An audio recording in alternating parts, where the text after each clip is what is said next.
ஒவ்வொரு இந்தியனும் இந்த சுதந்திர காற்றை சுவாசிக்கிறான் என்றால் அதற்கு காரணம் எத்தனையோ எண்ணற்ற வீரர்கள் தங்கள் இன்னுயிரை இந்த தாய் மண்ணிற்காக கொடுத்ததுதான். எல்லோரும் இந்நாட்டின் மன்னர்கள் என்று நெஞ்சை நிமிர்த்துகிறான் என்றால் அதற்கு முதல் காரணம் முத்தமிழும் மும்முடியும் மும்முரசும் வைத்து உலகாண்ட தமிழினத்தின் மானம் காத்த படை வீரராக மணிமகுடம் புனைந்த மன்னராக உலகாண்ட பரம்பரையிலே தோன்றிய மாவீரன் புலித்தேவன்.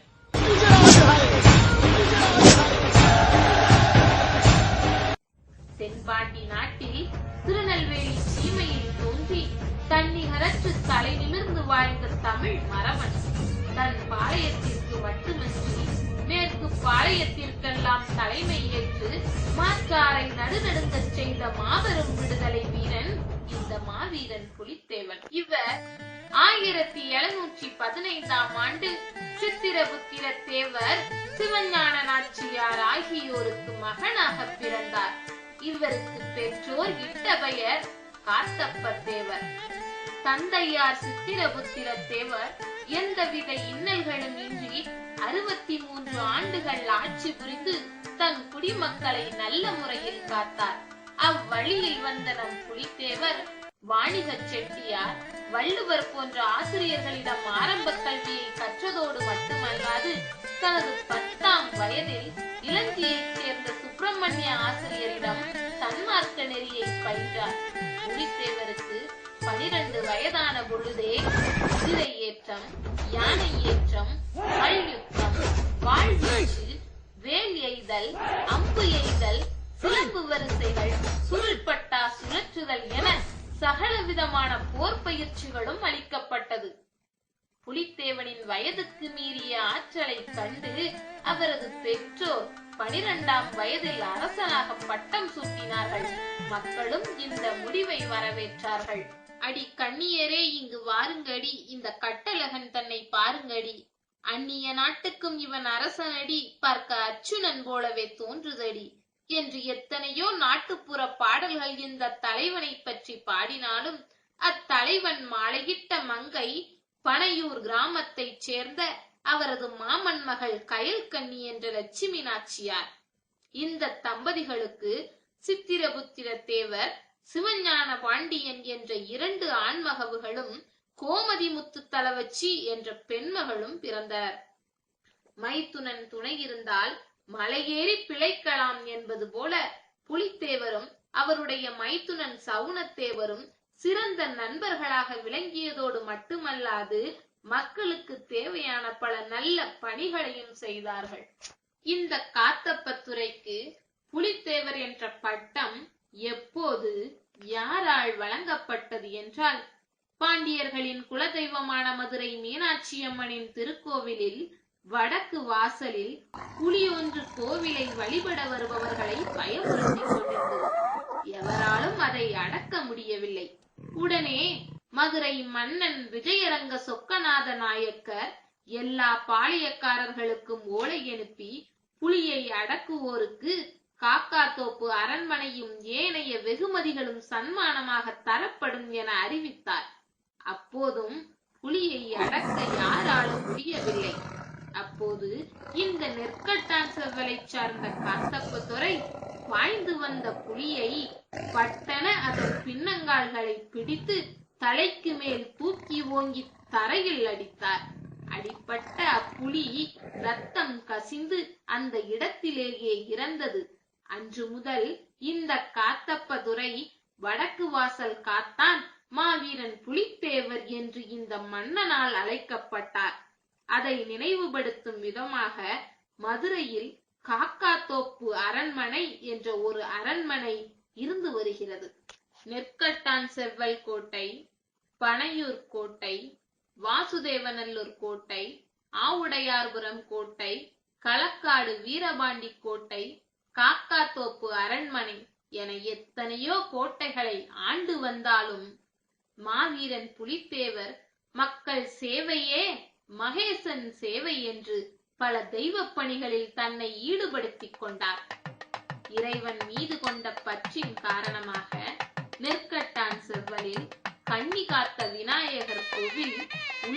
அடையார், சாஸ்தா கோவில் போன்ற கோயில்களை கட்டினார். சங்கரன் கோவிலுக்கு மேற்கே இடமலை தொண்டில் வழிப்போக்கர்கள் தங்குவதற்கு மண்டபமும் கட்டி கிணறும் வெட்டி வைத்தார். மேலும் நெல்லையில் புலியூர் அக்ரஹாரத்தை உண்டாக்கினார். இன்றும் புலி புதுத்தெரு, பூதத்தான் முடுக்குத்தெரு என்று அவரது பெயர்கள் வழங்கி வருகிறது. நெல்லையில் வாகையடி அம்மன் கோவிலையும் கட்டி அதற்கான நிலத்தையும் வழங்கினார். சீவலப்பேரியில் மண்டபம் கட்டி அன்னதானம் செய்தார். சங்கரன் கோவிலில் சபாபதி மண்டபம், கரிவளம் வந்த நல்லூரில் உள்ள கோவிலில் முன் மண்டபம் கட்டி உண்டியலும் வெள்ளி வாகனமும் தேரும் அமைத்து கொடுத்தார். அது மட்டுமல்லாது 30 ஏக்கர் நஞ்சையும் ஏராளமான ஆபரணங்களும் வழங்கினார். இந்த மண்டபத்தில் மாவீரன் புலித்தேவன் இறைவனை வணங்கும் தோற்றத்துடன் கூடிய கற்சிலை உள்ளது. வாசுதேவநல்லூரில் அர்த்தநாரீஸ்வரர் கோவிலின் கல்யாண மண்டபமும் கோவிலின் நடுமண்டபமும் புலித்தேவர் கட்டினார். மேலும் பாண்டியர்களின் தலைநகரான மதுரையில் சொக்கநாதர் கோவிலுக்கு ஏராளமான நகைகளும் வாகனங்களும் வழங்கினார். பாண்டிய நாடு முதலில் நாயக்கர்கள் வசம் சென்றது. அந்த காலகட்டத்தில்தான் பாண்டிய நாடு 72 பாளையங்களாக பிரிக்கப்பட்டது. பின்னர் இந்த நாயக்கர்கள் ஆட்சி முகமதியர்கள் வசம் சென்றது. பாண்டிய நாடு பல பாளையங்களாக பிரிக்கப்பட்டாலும் அத்தனை பாளையங்களையும் ஒன்றிணைக்கும் துணிவும் பெருமையும் நெற்கட்டான் செவ்வலை சார்ந்த புலித்தேவருக்கு மட்டுமே இருந்தது. இதை யாராலும் மறுக்கவும் முடியாது, மறைக்கவும் முடியாது. இந்த துணிவை கண்ட ஆற்காட்டு நவாப் தங்கத்தினாலான தட்டையும் வாளையும் பரிசாக கொடுத்தார் நம் புலித்தேவருக்கு. இதற்கெல்லாம் சற்றும் தலைவணங்கா நம் புலித்தேவர் நம் நாடும் மக்களும் அந்நியர் கையில் சென்றுவிடக் கூடாது என்பதில் குறியாக இருந்தார். ஒரு புறம் ஆற்காட்டு நவாபின் அத்துமீறல்கள், மறுபுறம் ஐரோப்பியர்களின் வருகை, அவர்களுக்கு இடையே ஏற்பட்ட மோதல்கள். இத்தகைய சூழ்நிலையில் எல்லா பாளையக்காரர்களும் நவாப்பிற்கு கப்பம் கட்டுவதை நிறுத்தினார்கள். தன்னந்தனியாக நின்று புலித்தேவரை போன்ற பாளையக்காரர்களை வெல்வது மிகவும் கடினம் என ஆற்காட்டு நவாப் தனது பதவியை தக்க வைத்துக் கொள்வதற்காக ஆங்கிலேயர்களிடம் ஒரு ஒப்பந்தம் செய்து வரி வசூலிக்கும் உரிமையை ஆங்கிலேயருக்கு கொடுத்தார்.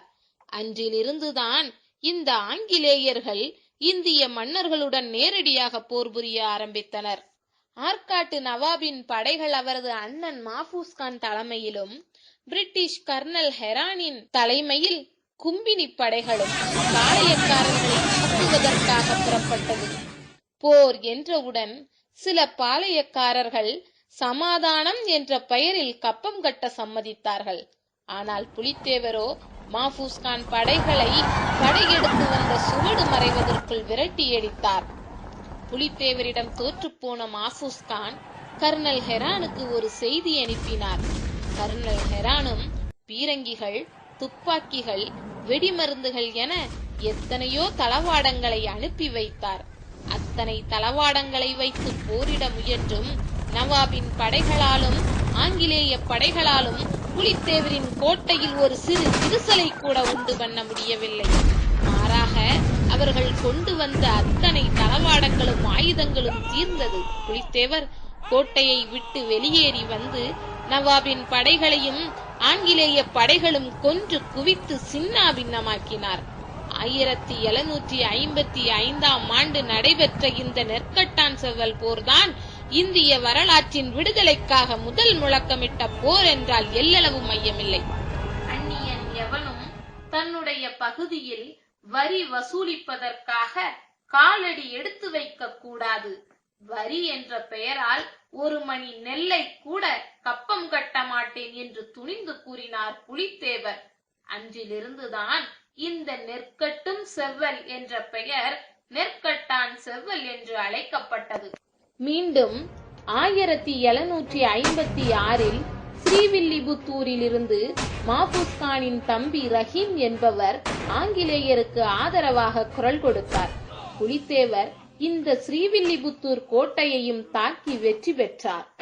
புலித்தேவர் வெற்றி பெற்றாலும் பெற்ற வெற்றிகளை நினைத்து பெருமைப்படாமல் வருமுன் காப்பதே சிறந்தது என எண்ணி அனைத்து பாளையக்காரர்களையும் ஒன்றிணைத்து வெள்ளைய ஏகாதிபத்தியத்தை விரட்ட முடிவெடுத்தார்.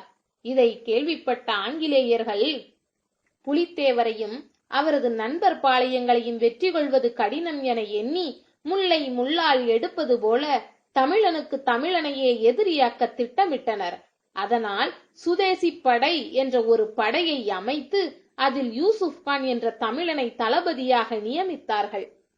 புலித்தேவனின் பல தாக்குதல்களை சமாளிக்க முடியாத ஆங்கிலேய சுதேசி படைகள் மற்ற பாளையக்காரர்களை சந்தித்து அவர்களுக்கு பண ஆசையையும் பதவி மோகத்தையும் ஏற்படுத்தி அவர்களிடையே பிளவை ஏற்படுத்தினார்கள்.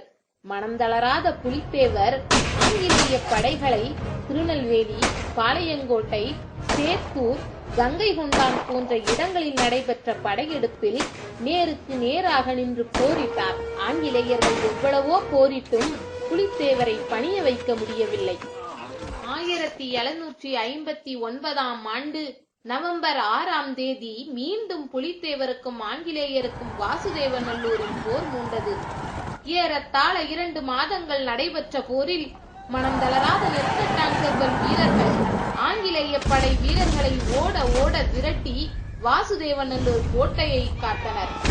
புலித்தேவரின் படைகளிடம் தோல்வியடைந்த ஆங்கிலேயர்கள் எப்படியும் புலித்தேவரை வென்றுவிட வேண்டுமென எண்ணி கங்கணம் கட்டி கொண்டிருந்தனர்.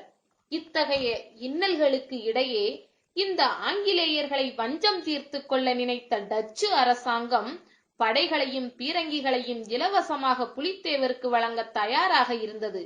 ஆனால் அதை செவிமடுத்த நம் புலித்தேவரோ டச்சுக்காரனாக இருந்தாலும் சரி, பிரெஞ்சுக்காரனாக இருந்தாலும் சரி, ஆங்கிலேயனாக இருந்தாலும் சரி, தமிழ் மண்ணில் வர்த்தக உறவோடு வாழ இடம் இருக்குமே அன்றி பகையோடு ஆதிக்கம் செலுத்தி வாழ அணுவளவும் இடமில்லை.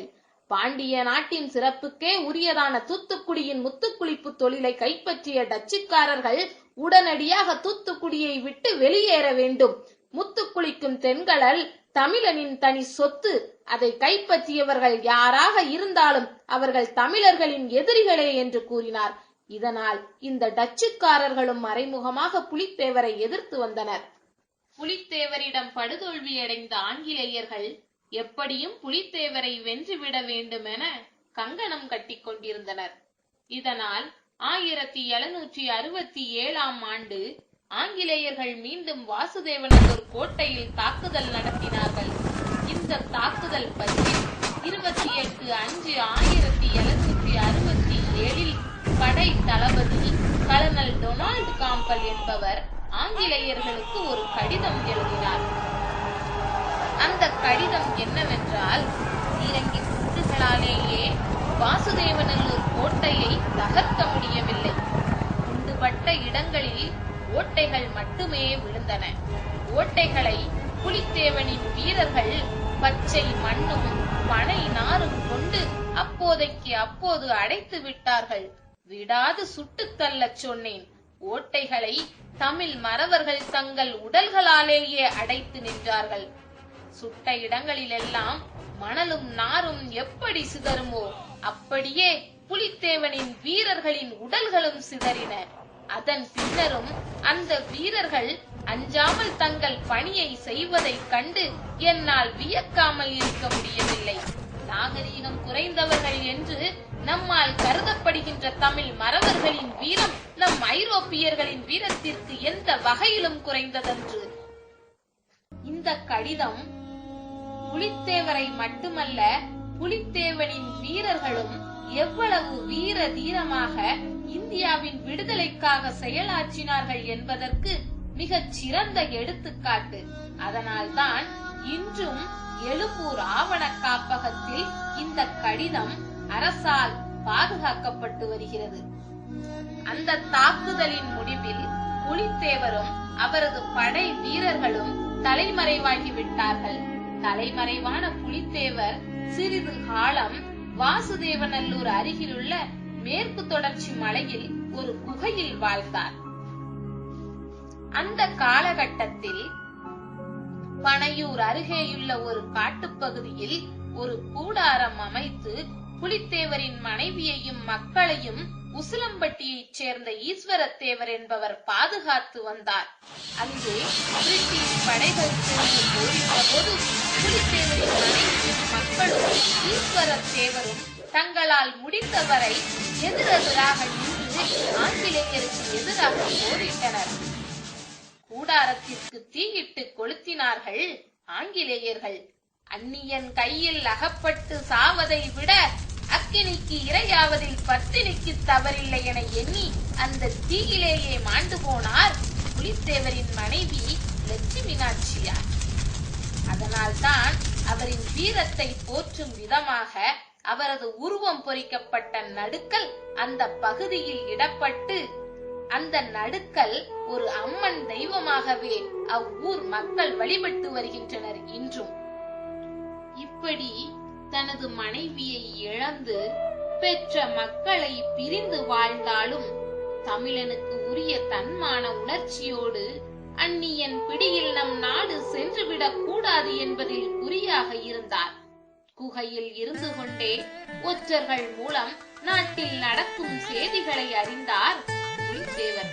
படைகளை திரட்டி ஒரு பெரிய போரை ஆங்கிலேயருக்கு எதிராக நடத்த திட்டமிட்டார். இதை கேள்விப்பட்ட பிரிட்டிஷ் படைகள் புலித்தேவரை நேருக்கு நேர் யுத்தம் செய்து வெற்றி கொள்வது மிகவும் கடினம் என எண்ணி ஆரணி கோட்டை தலைவன் அனந்த நாராயணன் என்பவருடன் சேர்ந்து வஞ்சகமாக நம் புலித்தேவரை கொல்ல திட்டமிட்டனர். இந்த அனந்த நாராயணன் நம் புலித்தேவருக்கு ஒரு கடிதம் எழுதினார். அதில் இந்த அனந்த நாராயணன் ஆங்கிலேயருக்கு எதிராக ஒரு ஆயுதச்சாலை கட்டி இருப்பதாகவும் அந்த ஆயுதச்சாலையின் திறப்பு விழாவிற்கு புலித்தேவரை வரும்படியும் அழைப்பு விடுத்தார். அந்த அழைப்பை ஏற்றுக்கொண்ட நம் புலித்தேவரும் ஆரணி கோட்டையை சென்றடைந்தார். இந்த அனந்த நாராயணன் புலித்தேவரை வரவேற்று ஆயுதச்சாலையை சுற்றி காட்டுபவன் போல காட்டி புலித்தேவரை வஞ்சகமாக மறைத்து வைக்கப்பட்டிருந்த ஒரு இரும்பு குண்டுக்குள் அடைத்தான். உடனே ஆங்கிலேயர்கள் நம் புலித்தேவரை கைது செய்தனர்.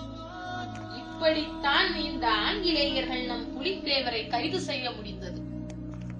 பிரிட்டிஷ் படையிடம் இருந்து நம் புலித்தேவரை விடுவிக்க வேண்டுமென படை வீரர்களும் மக்களும் சூழ்ந்தனர். அதற்கு நம் புலித்தேவரோ புலி கூண்டுக்குள் அடைபட்டு விட்டது, நம் நாட்டையும் மக்களையும் காப்பாற்ற உங்கள் உயிர் மூச்சு உள்ளவரை போராடுங்கள், இந்த நாடு அந்நியரிடமிருந்து விடுதலை பெறும் வரை போராடுங்கள், இதுவே இந்த நாட்டுக்கும் எனக்கும் நீங்கள் செய்யக்கூடிய கைமாறாகும் என்றார்.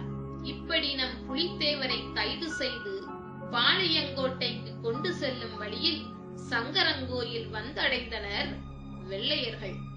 அப்போது வெள்ளையர் கரங்களிலே சிக்கி தூக்கு கயிற்றிலோ துப்பாக்கி முனையிலோ சாகாமல் நாமே நம் அழிவை தேடிக்கொள்வது நல்லது என்று எண்ணியவனாய் தன்னுடைய குலதெய்வமான ஆவுடை நாச்சியாரை வணங்க வேண்டும் என்று ஆங்கிலேய படைகளிடம் கேட்டார் புலித்தேவர். அதற்கு ஆங்கிலேயர்களும் ஒப்புக்கொண்டனர். சங்கரன் கோவிலில் உள்ளே சென்று புலித்தேவர் ஆவுடை நாச்சியாரிடம் சென்று கடவுளை நினைத்து உள்ளம் முருக பாடினார். கையிலிடப்பட்ட விலங்கு தானாக அருந்து விழுந்தது, புகையும் சூழ்ந்தது. அந்த புகைக்குள்ளேயே புலித்தேவர் மறைந்து விட்டார். புலித்தேவர் சிவனுடன் ஐக்கியமானதால் புலி சிவஞானம் என்று மக்களால் இன்றும் அழைக்கப்படுகின்றார். புலித்தேவர் அறை என்ற ஒன்று சங்கரங்கோவிலில் இன்றும் இருந்து வருகிறது. கொத்து கொத்தாய் பூமலர்ந்த இந்த அன்னை நாடு, கொலை கொலையாய் நெல் குவித்த இந்த அன்னை நாடு, மரக்காலால் முத்தளந்த இந்த அன்னை நாடு அந்நியரின் கையில் அகப்பட்டு சிக்கி சீரழிந்து சின்னா பின்னமாகிவிடக் கூடாது என்பதற்காக ஆரம்ப காலகட்டத்திலேயே அந்நியரை எதிர்த்து முதல் முழக்கமிட்டார் நம் புலித்தேவர். இந்தியாவின் விடுதலைக்காக அந்நியர்களை எதிர்த்து முதல் முழக்கமிட்ட மாவீரன் புலித்தேவருக்கு நாமும் நமது அரசாங்கமும் என்ன செய்ய போகிறோம்? இந்திய விடுதலைக்காக முதல் முழக்கமிட்ட இந்த மாவீரனை இந்தியாவின் முதல் விடுதலை போராளி என்று இந்த அரசாங்கம் அறிவிக்க வேண்டும். அது மட்டுமல்லாது அவரது பிறந்த நாளை அரசு விழாவாக ஏற்றுக்கொண்டு அரசே நடத்த வேண்டும். 1755ஆம் ஆண்டு நடைபெற்ற நெற்கட்டான் செவ்வல் போர்தான் இந்தியாவின் முதல் விடுதலை முழக்க போர் என அறிவிக்க வேண்டும். ஏனென்றால் இந்த விடுதலை எழுச்சிதான் பின்னாளில், அதாவது 1772 முத்துவடுகநாதர் வேலுநாச்சியார் தலைமையிலும் 1795ஆம் ஆண்டு முத்துராமலிங்க சேதுபதி தலைமையிலும் 1799ஆம் ஆண்டு வீரபாண்டிய கட்டபொம்மன் தலைமையிலும் 1801ஆம் ஆண்டு மருதுபாண்டியர் தலைமையிலும் 1806ஆம் ஆண்டு வேலூர் சிப்பாய் கழகமாகவும் 1857 வடநாட்டு சிப்பாய் கழகமாகவும் வெடித்தது. இந்தியாவின் முதல் விடுதலை போராளி புலித்தேவர் தான் என ஆங்கிலேயர்களே ஒப்புக்கொண்டு லண்டன் மியூசியத்தில் வைத்து பாதுகாத்து வரும் புலித்தேவருடைய கிரீடத்தையும் வாளையும் இந்தியாவிற்கு கொண்டு வர ஏற்பாடு செய்ய வேண்டும். பள்ளி பாடப்புத்தகத்தின் மூலமாக புலித்தேவரின் வரலாறும் வாழ்க்கை இன்றைய தலைமுறைகளுக்கு எடுத்து கூற வேண்டும். அதற்கு இந்த அரசு ஆவணம் செய்ய வேண்டும். அதற்கு மக்களும் உறுதுணையாக இருக்க வேண்டும். வாழ்க புலித்தேவரின் புகழ், வளர்க இந்த தமிழனின் வீரம். 200 வருஷம் முன்னே இனமானம் காத்தவண்டா, வெள்ளை இருட்டை வெளியே விரட்டி அடிச்சவண்டா.